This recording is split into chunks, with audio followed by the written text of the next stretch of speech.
कृष्ण की सगी बहन सुभद्रा की अर्जुन से सगाई भी हुई थी, रिश्ता भी था।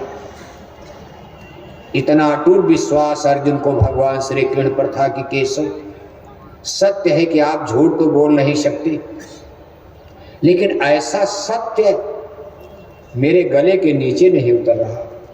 ये भी है कि मैं इनकार भी नहीं कर सकता, मजबूर हूं कि हे केशव, आप ज्ञानी हो, विद्वान हो, सत्यवादी हो, आप पर मुझको भरोसा भी है कि आप कभी लंबी चौड़ी गप बोल ही नहीं सकते हो।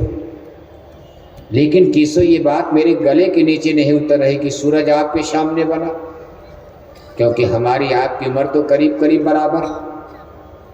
हम लोगों के ही बीच से आप निकले हो, बल्कि अर्जुन तो राजकुमार थे।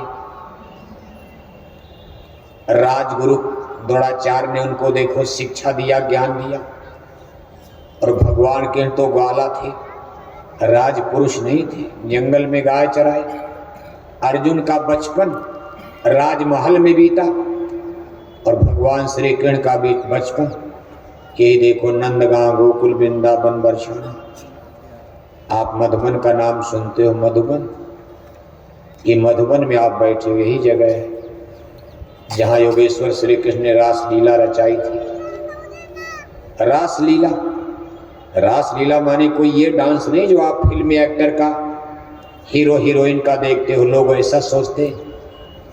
वो योगेश्वर पुरुष थे, वहाँ आत्मा और परमात्मा का, जीव और ब्रह्म का रिश्ता बनता, शरीर का रिश्ता नहीं।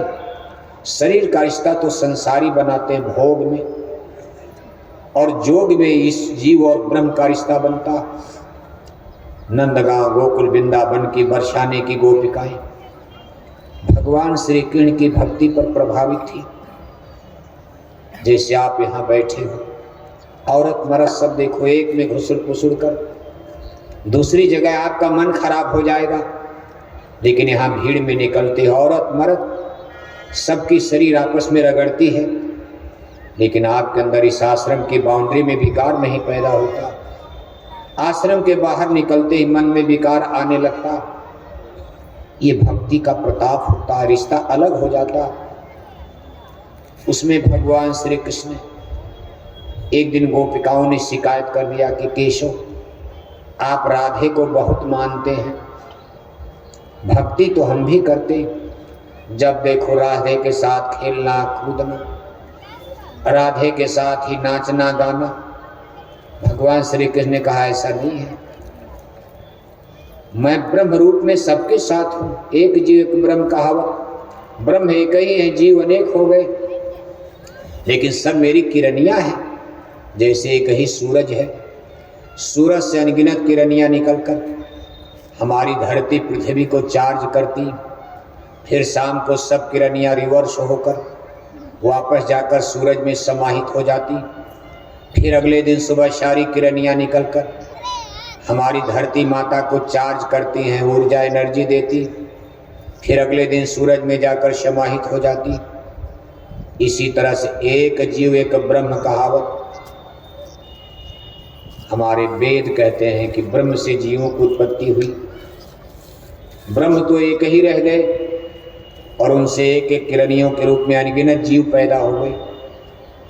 भगवान श्री कृष्ण कहते भाई मैं तो एक हूँ, और आज मैंने हाड़ मांस की शरीर में जन्म लिया तो मनुष्य शरीर में तो एक ही हूँ, मैं एक बार में एक ही साथ, लेकिन ब्रह्म रूप में मैं सबके साथ हूँ। मेरे सब आत्माएं हैं, सबसे मेरा लगाव है, सबसे मेरा प्यार है। लेकिन गोपिकाओं ने कहा तो बहलाने वाली बात है, आप हमको बहला रहे हो, फुसला रहे हो, धोखा दे रहे हो, बहका रहे हो। भगवान के ने कहा नहीं नहीं, एक दिन मैं विश्वास करा दूंगा। और तब उन्होंने पूनम की रात, पूनम का चंद्रमा आसमान में उगा, यही मधुबन का स्थान, कहा आप लोग आना।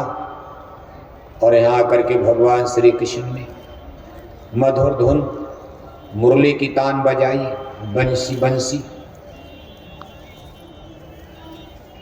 और गोपिकाएं नृत्य करने लगी, नाचने लगी।